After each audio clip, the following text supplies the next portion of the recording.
ஒரு ஆணை பொறுத்த வரைக்கும் மாறிக்கிட்டே இருக்கும் அழகுடைய எதிர்பார்ப்பு. ஒரு ஆணுடைய இயற்கையான குணம் அதுதான்.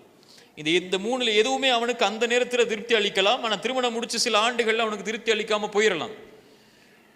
அதான இயற்கையான மனிதனுடைய குணம். உலக அலங்காரம் அப்படிதான் அவனுக்கு காட்சி அளிக்கும். ஆனால் நிரந்தரமா நிலையா இருக்கக்கூடியது அந்த பெண்ணிடத்துல, அந்த பெண் உள்ளத்துல சுமக்கக்கூடிய இந்த தீன், இந்த தொழுகை, இந்த நோன்பு, அல்லாஹ்வுக்காக கணவனுக்காக அல்லாஹ்வுடைய பார்வையில் தன்னுடைய கற்பை பாதுகாக்க வேண்டும் என்ற எண்ணம்.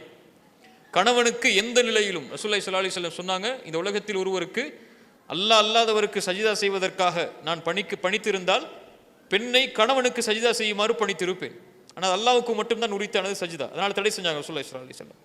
அந்த அளவு பணியக்கூடிய பெண், கணவன் என்ன சொன்னாலும் அல்லாஹ்வுடைய மார்க்கத்திற்கு உட்பட்டிருந்தால், அல்லாஹ்வுடைய ஷரியத்திற்கு உட்பட்டிருந்தால், கணவனுடைய வார்த்தைக்கு முழுவதும் அடிபணியக்கூடிய பெண்ணாக அந்த ஒரு பெண் இருக்கக்கூடிய பெண்ணை தேர்ந்தெடுங்கள்.